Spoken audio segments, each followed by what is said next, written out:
बिस्मिल्लाहिर्रहमानिर्रहीम। नाक की हड्डी का बढ़ जाना, सांस में रुकावट होना, जैसे हम नोजल बोन इनलार्जमेंट कहते हैं। नाक की हड्डी के बढ़ने से सांस में रुकावट होना शुरू हो जाती है। जैसा कि आप इस तस्वीरों में देख सकते हैं कि नाक की हड्डी बढ़ने के इस बाद ये अलामात पैदा होंगी। नो होम्योपैथिक अद्वियात का फार्मूला बताया जाएगा जो ऑपरेशन की नौबत नहीं आने देगा, हड्डी को सही कर देगा।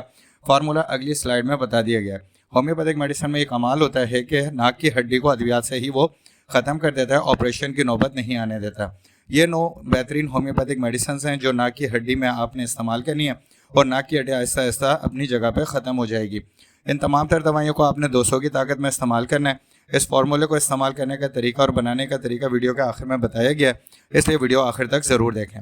कुछ अलामात आपको बताई जा रही हैं जिससे आपको पता लगता है कि आखिर नाक की हड्डी जब बढ़ जाती है तो क्या महसूस होता है। नंबर 1, सांस में रुकावट पैदा होती है। और नंबर 2, सांस में रुकावट की वजह से आपकी रात की नींद ख़राब होती है और आप बार बार उठने पर मजबूर हो जाते हैं। नंबर 3, बहुत ज़्यादा छींकें आना शुरू हो जाती हैं। नंबर 4, सर दर्द रहता है और सर भारी रहता है। नंबर 5, आंखों के ऊपर बहुत ज़्यादा दबाव रहता है क्योंकि इस पूरे हिस्से में नाक की हड्डी बढ़ने की वजह से ऑक्सीजन का लेवल प्रॉपर तरीके से नहीं पहुँचता। नंबर 6, बलगम हलक में गिरता है, नाक के ज़रिए बाहर नहीं आ सकता है क्योंकि नाक की हड्डी बढ़ी हुई है, इस वजह से वो हलक में गिरता है और फिर तंग करता है। नंबर 7, आपके गालों के नीचे दर्द महसूस होता है क्योंकि ये बलगम उन गालों के नीचे जमा होता है। अगर आप एक्सरे कराएं तो वाज़ेह तौर पे देखा जा सकता है कि गाल, माथा और सीने पर आपको ये बलगम दिखाई देगा, तो ये नाक की हड्डी की वजह बनता है।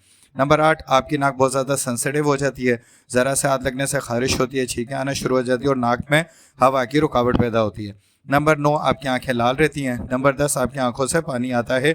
और नंबर 11, आपकी नाक में खारिश और खारिश की वजह से बहुत ज़्यादा छींकें आती हैं और कभी कभी नोज़ ब्लीड यानी नाक से खून भी आ जाता है अगर हड्डी पर ज़्यादा रगड़ आ जाए और उस तकलीफ से खून आना शुरू हो जाता है। तो ये सारी अलामात इन 9 बेहतरीन होम्योपैथिक अद्वियात से ख़त्म हो जाएंगी। आपकी नाक की हड्डी अपनी जगह पे खुद ही वजूद में जो आई है वो ख़त्म हो जाएगी। इन तमाम दवाइयों को आपने 200 की ताकत में लेना है। आपने इन अद्वियात को मिलाकर फार्मूला तैयार करना है, वो तरीका मैं आपको बताता हूँ।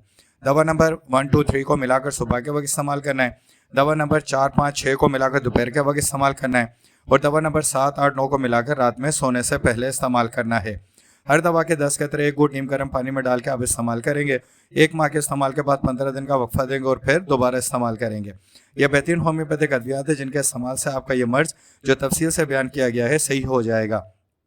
इस स्लाइड की आप स्क्रीनशॉट ले लें ताकि फार्मूला बनाने में आपको आसानी हो।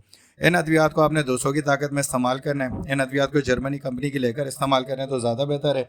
लोकल अद्वियात ज़्यादा मौसर नहीं होती।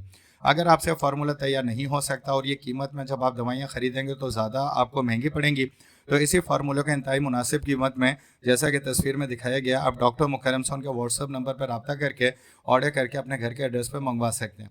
इन तमाम तर अद्वियात को फार्मूले की सूरत में डॉक्टर मुकर्रम से हासिल करें व्हाट्सएप नंबर पर रब्ता करके। और अगर आप खुद बनाना चाहते हैं तो तरीकाकार आपको पिछली स्लाइड पर बता दिया गया है। नाक की हड्डी से छुटकारा पाएँ, इन अद्वियात को इस्तेमाल करें, इंशाल्लाह आप बगैर ऑपरेशन अपनी नाक की हड्डी से निजात पा लेंगे। वीडियो देखने का बहुत बहुत शुक्रिया।